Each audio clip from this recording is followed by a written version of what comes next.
Hey guys, I want to welcome you to the weekly Wednesday for the Financial Freedom newsletter, where every week, every Wednesday, we delve into something inspirational, motivational, something excerpt taken from the Financial Freedom weekly newsletter. Wherever you are, if you're listening on Spotify, on iTunes, Google, be sure to click the like, subscribe, share, comment. And without ado, let's get into the show.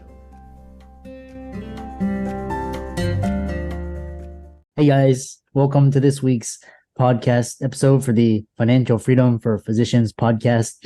And today's Juneteenth. I'm really excited about today's guest. Is Dr. Jay. He's the founder and CEO of Digital Wealth MD. And like I said, I'm always looking on the cutting edge, people trying new things, different things, learning, experimenting, and trying to push the space forward. So he's going to talk to us all about blockchain, decentralized finance, and some of the fantastic, interesting things that physicians are doing in this space. So Jay, welcome. Thank you, Chris. Really excited to be on this. And I would like to share my screen here. And here is my presentation. Okay. Thank you for this opportunity. I'm really excited to share all that I've been doing in this space. And so I'm a physician cardiologist, imaging cardiologist, and been in medicine for almost 30 years since medical school. And I still love medicine and I enjoy helping people. I enjoy my specialty, my imaging, echo, MRI, CT. I love all that. But there's always what's next, right, in our field. And a lot of our physician friends are doing real estate investments, options, stocks. But I kind of gravitated. I've done some of that. I have some of the properties and some of the tradings that I do, but I've gravitated and enjoyed this digital space a lot. And I'm trying to grow that much more because it's so fascinating.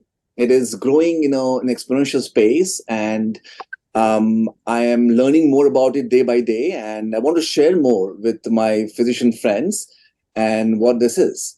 So I've been to this space for the last 2 to 3 years and done various investments, learned from various peoples. I've been to the Bitcoin conferences. I've been to other blockchain events and trying to go more and more of those. So, I want to share some basic, principles of blockchain today. And then, we can go more into it as we have questions. So I created Digital Wealth MD, and our purpose and sole goal is to educate our busy physician friends in this space and see. I mean, this is an exciting space where people should invest, somewhat. And because, as you know, diversification is the key, right? If you tell me that there is one good stock which is going to go exponentially high, you probably just won't invest in this one stock.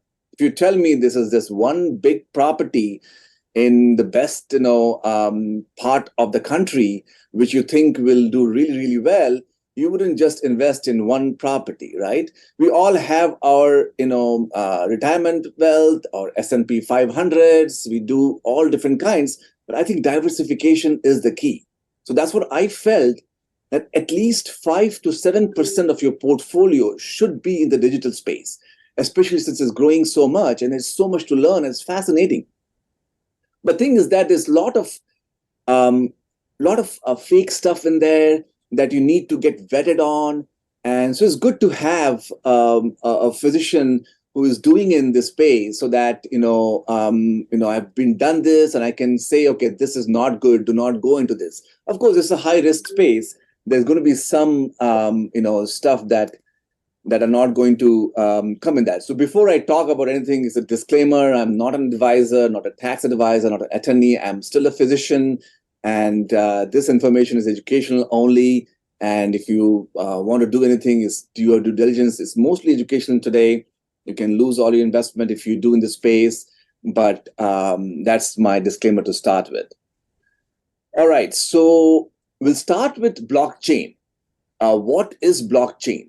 It's basically a digital ledger. A ledger is a book of in the accounting space which has all the records, that contains all the records, and that ledger is across multiple nodes or computers, and it provides a timestamp universal immutable record that is managed by just not one entity but a cluster of computers, and it's recorded forever so that it cannot be altered, it cannot be changed, and it's probably prevented from fraud or other third party coming into this.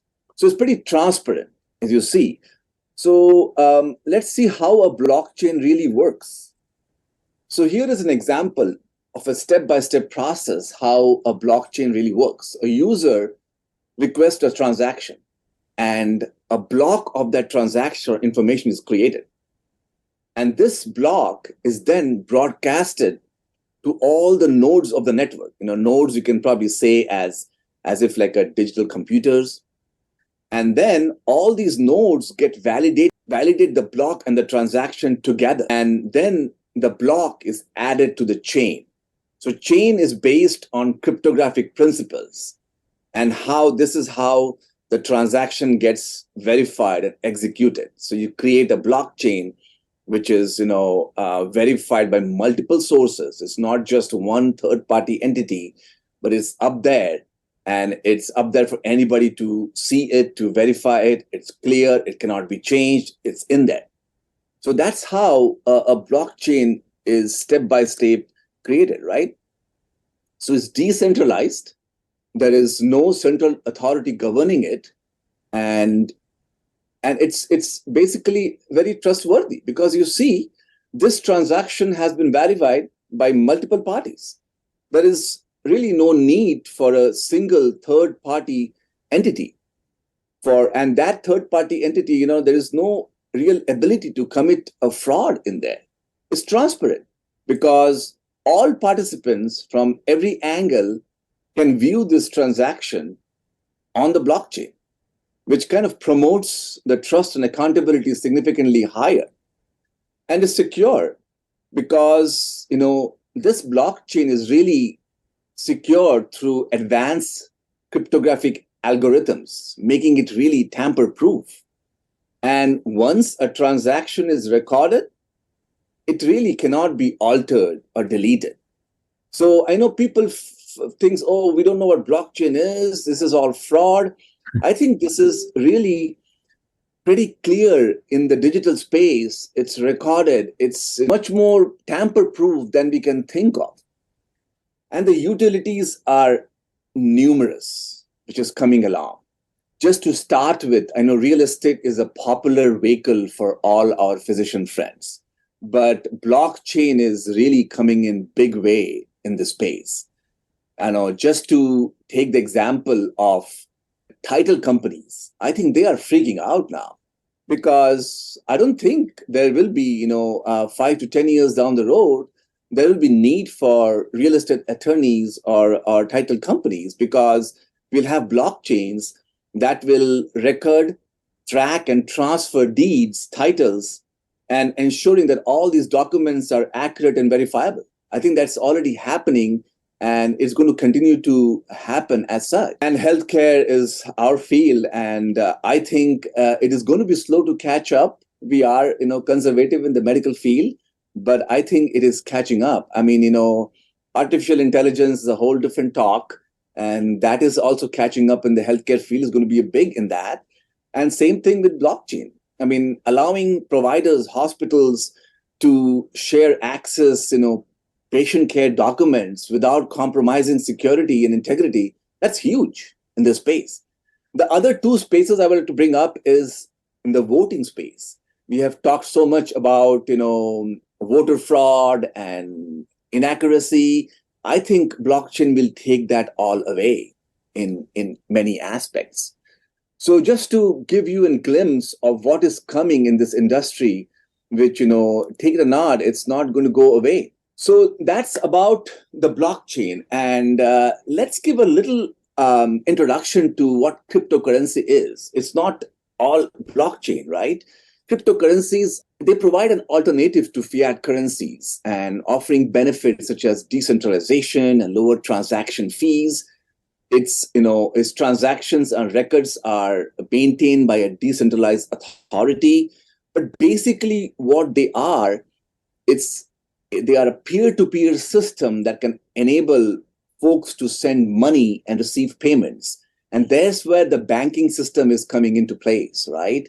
Right now, we have our banking system, which controls most of it. But down the road, as peer-to-peer currency becomes more popular, cryptocurrencies can be sent from one person to another, organization taking control of that. That has its own advantages and disadvantages. So you have to be extremely careful when you send stuff to somebody because it's not reversible, because it's decentralized. And we're going to get used to doing that. I'm not going to go to the all the, how it works, but basically, what is so it's a coin, like a Bitcoin is a coin, right? It transacts on its own blockchain. So Bitcoin blockchain it's a coin. But a token is separate. Token uses a different blockchain than its own. Like, for example, Ethereum. Ethereum has its own blockchain, and Ether is the gas fees for Ethereum. So we have to kind of identify in this world what is the utility of what asset, right? What is the utility of a coin? What is the utility of a token? And we cannot just go on, there are a lot of this, hundreds and thousands of these tokens and coins that they come up and then hype them and then they fall down and lose money. But we have to get in the back of it and find out the utility of these coins and tokens. For example, if you take Bitcoin, right? I'm going to skip off these, but go directly to Bitcoin, which is the number one token as such. So, there is a lot of, talk about that. Okay, Bitcoin is, it went to 7,000. Now it's 26 plus, and we all should own Bitcoin, and, it's going to go to $1 million. I'm not sure about that. I know Bitcoin enthusiasts will kind of disagree with me, but when Bitcoin first came in, it had a lot of utility, right? It was the only blockchain, and everything had to go to that blockchain, on that original blockchain. It had to be validated. So all transaction, had to be gone through that. So it used to get paid gas fees, right? But now there are a lot more altcoins, a lot more smart contracts. And so what are nodes? Nodes are basically custodians of a blockchain. They keep copies of the ledger in sync, storing those data while taking on more blocks for growth. And they are programmed to execute the transactions on a majority, consensus basis. But now let's talk Ethereum. Ethereum is the second most valuable smart contract, right? It is basically a smart contract. And people are developing more algorithms, more tokens, on their smart contracts. So, for example, if you have a tollway, which is owned by, say, the state or a particular state, and any car that passes through that, you have to pay gas fees. You have to pay fees to that tollway, right? Same thing. So Ethereum has and owns this smart contract, and anybody who develops a program or a token or anything else on their smart contract, you have to pay gas fees to them. And the gas fees are paid in their token, in their coin, which is ETH. And that's why I feel the Ethereum value is higher than Bitcoin, because it has a contract and people are going to continue to develop the programs into their smart contracts, which is going to really keep on increasing their value as long as people are developing that. For example, if you take, if anybody has used Tether, USDT coin, right? USDT coin could be bought under different networks or different smart contracts. You can do it under the Ethereum smart contract, so it's ERC20. You can do it in the Tron contract, which is TRC. Both can be done differently. But because the Ethereum network is so congested, it is so busy, it's supply demand, right? There is higher fees for ERC20. lot of the programs or opportunities are now moving away from Ethereum. They're trying to do TRC, they're trying to do USDC coins, just because of the busyness and how the Ethereum network is so congested and is costly and expensive. So there are going to be networks and smart contracts that are going to be created, which are going to be working faster than Ethereum, which are going to be less gas fees, and that's what we are going towards. So, for example, supply and demand is a thing, right? So we talked about the challenges. We talked about Ethereum and gas fees. We talked about Bitcoin and nodes. And there's another mainnet that I am kind of involved in called the G99 mainnet, and that's a whole different topic. We can talk about that more. But I want to go over this slide a little bit because this kind of explains what token and what coins are like.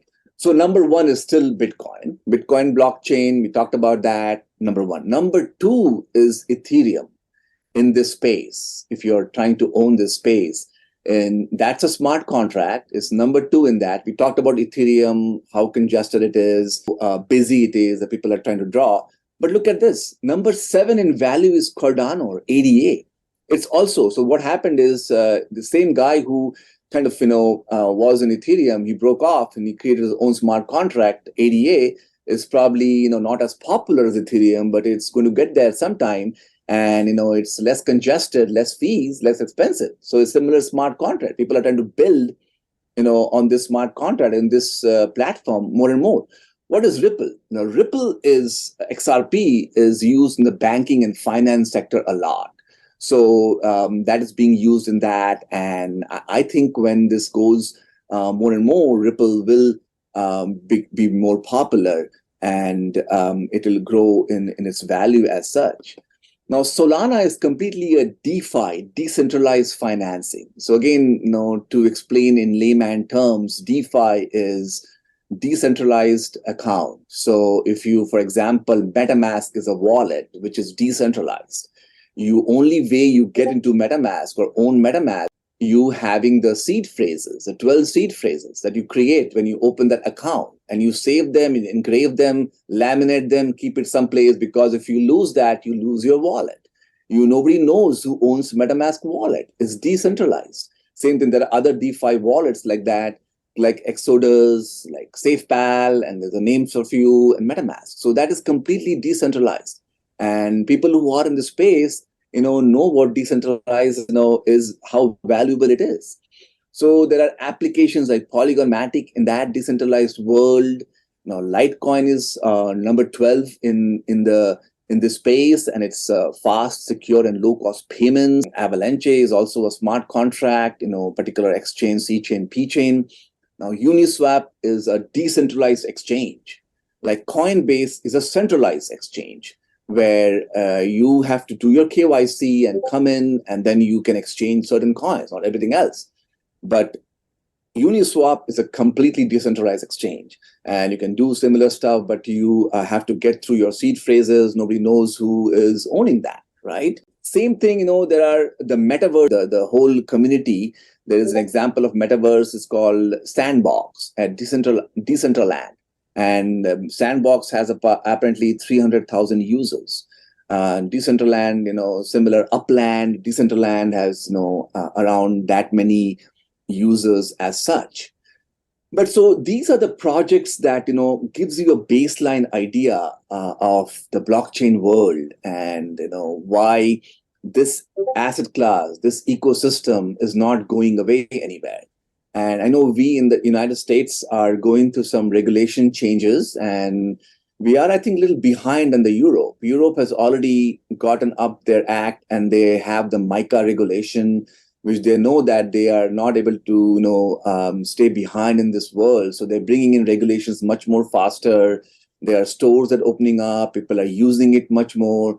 I think we will catch up to that at some point. But this asset class, this ecosystem, I think it is really valuable to pick up a small portion of this ecosystem, learn more about it, while you're doing your other asset classes also. Now, this one also is a metaverse, Upland. I was talking about that Upland. What metaverse does is it offers opportunities for the investors and gamers. They can sell non-fungible tokens. I'm not going to go into the non-fungible tokens. It's a whole different talk for a profit, and gamers can earn and play to learn. So you want to really, want to hold an event. This is a whole, actually, it's a virtual world basically that is creating. And I'm part of some of the programs that are like that, an ecosystem called GS Partners that I've been involved in, and I can show some of that in the next few minutes just to give an introduction. But that will be a whole different talk on that aspect, by where people are kind of creating this virtual world where you can gaming, sell some products in there. That's coming up. It'll maybe take a little more longer to catch up on that, but those will at some point come up as such. To show you the other stuff that I was going to share is, this is the ecosystem that I am involved in called GS Partner. Of course, you buy certain certificates on that, and I'm not going to go to the details of that. They have their own bank called the Swiss Valorum Bank. So this bank is, they partner with this bank. So apparently the company which has a bank, it takes a lot to kind of own. They're trying to get a bank in the US where you can wire your money and then get USDT and get into certificates. But they have kind of interesting products called the certificates, which are interesting, very interesting, because what they are doing. So GS Partners is a blockchain or an ecosystem in its own, parallel to Ethereum. They are not as popular as Ethereum, but I think they are trying to get there. They are more popular than Upland or Sandbox because they already have 500,000 users, and they're growing as such every day. But for example, I can just show you, this is a water certificate. And what the certificate does, gives you an option, invest in real estate. So here is a water certificate. And once you purchase it for $1,000, that is your key to that certificate, you then load the certificate with another $1,000, and you say, I want to invest in fintech. So I was in Dubai with this corporate people of this company a month ago, and I met all these people in person just to know what they are doing. And this is their ecosystem. So you invest in fintech, you can invest in real estate. And once you start with a $1,000 certificate, you put in another $1,000 and you invest in commercial real estate, you could possibly get that. But I'm not going to go into the details because they are a compliant company, and they want this to be presented in a compliant fashion. So I don't want to probably break any compliance rule. I just wanted to give a glimpse of what that is. As such, but just to go over those basic stuff, and that is not just one thing that I am going with. I like diversification, as I said. I have my little multifamilies. I have my land in Texas, actually, in Dallas. Have my stocks guy who does my retirement stocks, option, S&P 500, all that. But I like to diversify in this space a lot because this excites me. This is fun. The blockchain and the wallets. And for one more thing, I kind of did not mention is when you are doing the wallets, all these wallet transactions have a hash ID, which is in the blockchain, engraved. So you go to that hash, particular wallet, you can exactly follow what money was sent where and how much and all that stuff. So it's pretty, transparent as such. So that's what my interest has been, and this is not just one product that I discussed, but there are many other opportunities that that I'm kind of involved in, and I like to kind of vet those projects before I even talk to anybody. This one project I discussed was I've been in there for 9 months, and I went to Dubai to meet those people to discuss those. There are other projects that I'm in like 1 month or 2 months, and some of the projects I've lost money in it. I mean, that's what I kind of want the diversification and not just one of them could be solid and good, but there are I like to be in 4 or 5 or 4 or 5 of these projects, or at least I know, okay, if one of them may go bad. And my principle that I have a whole team that kind of helps people who are interested to come into this project, handhold them, my virtual assistants that are expert in there, and they can walk people through to get into some of this project. And just don't forget that even in Fidelity, if people just want to have their Bitcoin and Ethereum, they can possibly nowadays have it, and don't have to do much more, just to go into Fidelity and have that. I was just reading something in BlackRock in some weekly news that they are trying to get an ETF of their own, right? So there are institutions that are coming into the space, and you don't, if you feel like Fidelity is where you stay, you can just go there and buy some of these assets and have a small portfolio. And that, I like passive income a lot. I think passive income is what kind of gives you the financial freedom. I do have some long-term investments, down the road that are will be there, but I'm right now focused on passive income, weekly, bi-weekly, monthly incomes. So these are the projects that I'm kind of involved in that are more to that I could talk about, much more longer. But if anybody is interested, they could reach out to me, and we could, talk about it one to one, and see if, this may not be for everyone, because this has a whole different line, whole different angle to it. You have to have the guts to be able to lose some money in there. And of course, I always tell to my friends and family that do not afford to put in as much as you can afford to lose in this space, and keep it lower in that 5 to 10% of your portfolio, not more than that in any way. But it gives you a little, that I enjoy that space. Yeah, really great. And I think really for physicians, because we know generally we're risk averse, and kind of showing these new frontiers. We have about 3 minutes left, but one questions physicians may ask is, because you talked about diversification, so of course not putting all of your 100% into these risky, but having some exposure, like 1 to 5%.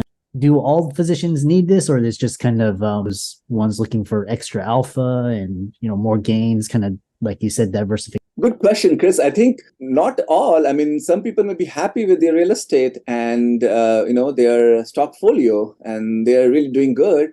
But but if you, I think if you don't change, or if you don't model yourself, mend yourself, you're going to be behind in this space, right? AI is coming in, and if you say that no, we're going to be totally averse of AI, we're going to shut down our thing, we're not going to think about AI, we're going to be behind. So same thing in this space is evolving.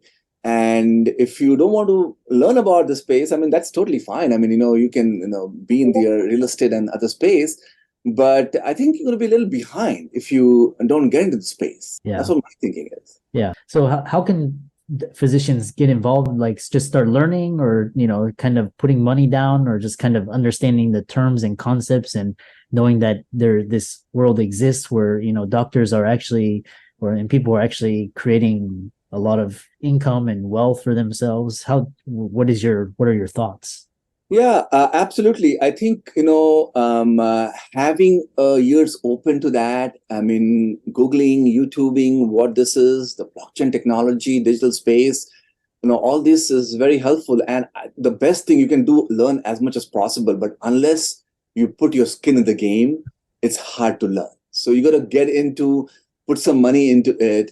And even if it's in the side tracks, learn about it. Even as I said, just put some money in Fidelity and or other good retirement platforms. Wherever there's availability, put some money and see how it grows, and that'll give you a little knack to learn about the space a little bit. Yeah, I love that, skin in the game. Just not too much where it's what you can afford to lose. How can people contact you, follow you, check out your website, reach out Absolutely. to you? Yeah, I have my my website is digital web, and I can put it in the chat. and they can go to my website. Is still kind of in the process of getting this thing. I can put I'll have my Calendly link in there, and my Instagram account at Digital Wealth MD. Yeah, and for all the audience out there, Jay's resources will be in the links and show notes, and it's great to kind of get physicians exposed, like you said. If we can keep our blinders on, but the world is changing, and especially with AI, it's going to really change a lot. So we have to keep our eyes and mind open. We don't have to put everything into it, but at least understand that there's different avenues, and again, technology is changing very rapidly. And with that, thanks so much for coming on to the podcast.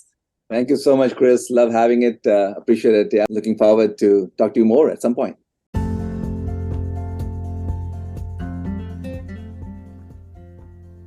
I hope you really enjoyed that wonderful, inspirational, motivational piece. Again, wherever you are listening, if you liked it, be sure to like, comment, share, subscribe. We're on everywhere: Spotify, iTunes, Google, Amazon, Audible.